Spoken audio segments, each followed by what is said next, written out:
Hello, my name is Fernanda. I'm from Harvard-Westlake, and my classic is titled In Colorado, My Father Scoured and Stacked Dishes by Eduardo C. Corral. In a Tex-Mex restaurant, his coworkers, unable to utter his name, renamed him Jalapeno. If I ask for a goldfish, he spits a glob of phlegm into a jar of water. The silver letters on his black belt spell Sangron. Once, borracho at dinner, he said, Jesus wasn't a snowman. Arriba Durango, arriba Orizaba. In Tucson, he branded cattle. He slept in a stable. Arriba Durango, arriba Orizaba. Packed into a car trunk, he was smuggled into the States. In Tucson, he branded cattle. He slept in a stable.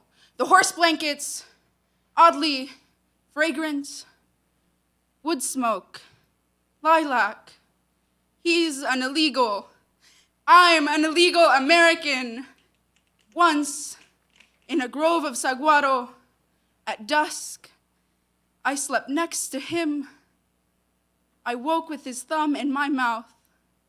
No que no tronabas, pistolita. He learned English by listening to the radio. The first 4 words he memorized, in God we trust. The 5th, percolate. Again and again, I borrow his clothes. He calls me Scarecrow. In Oregon, he picked apples. Rayburn, Jonah Gold, Cameo, nightly to entertain his cuates around a campfire, he strummed a guitarra.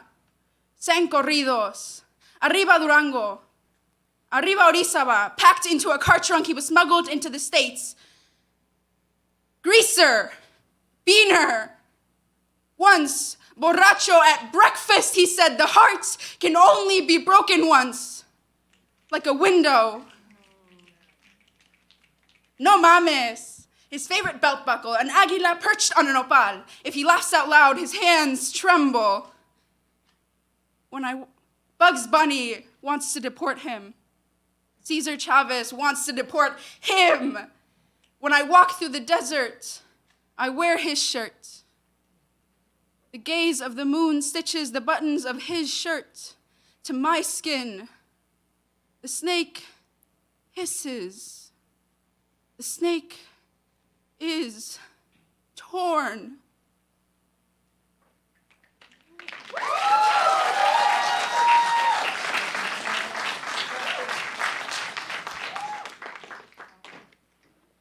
And my response is titled, In Los Angeles, my mother starved and hemmed dresses. So I'm loitering on the corner of La Brea and Jefferson when I make what can only be hereafter described as the largest mistake I've ever made. I make eye contact with the old woman speed walking towards me. And I hold it. She is already having a conversation with earthbound spirits or otherwise those that cannot escape her when she reaches me. Garbled, choking noises tumble from her dry lips' tongue, licking furiously at centuries-old scabs. The added clatter of her empty cart has her sounding like a tune I learned before I was born. Prayer forgotten once I realized what it was to want and not have. Her snapping fingers mimic rhythmic, rattling bones like she is a diplomat for the underworld. She has sailed the Acheron to make peace, but I only know the war cry of jittery femurs and brittle carpals. She speaks. I have never lost anything, and I turn my head. I shut my eyes at her proximity. Her breath smells like the streets of South Central. Smells like overpasses and freeways and grease-stained asphalt. Smells like Hope's lifeless daughter dragged through Skid Row. She continues, I am still here. I have never lost anything, and I know that this woman is not here. I know that the school bus will lose me, that she will lose me too when the school bus comes, and I know that my mother has told me to never speak to strangers, but I know that this woman looks so much like my mother. Or otherwise, I tell myself that so I'll stop shaking. My mother, who speaks to no one in particular about the days her bones feel as evasive as her shadows. who constantly tells me that admitting loss is admitting you weren't good enough.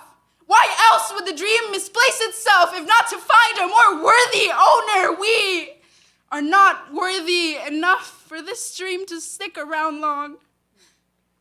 Sacrifice is hereditary. Loss is hereditary. The boulder rolls over my tired body, and I learn the meaning of Sisyphean. Futile, vain, useless.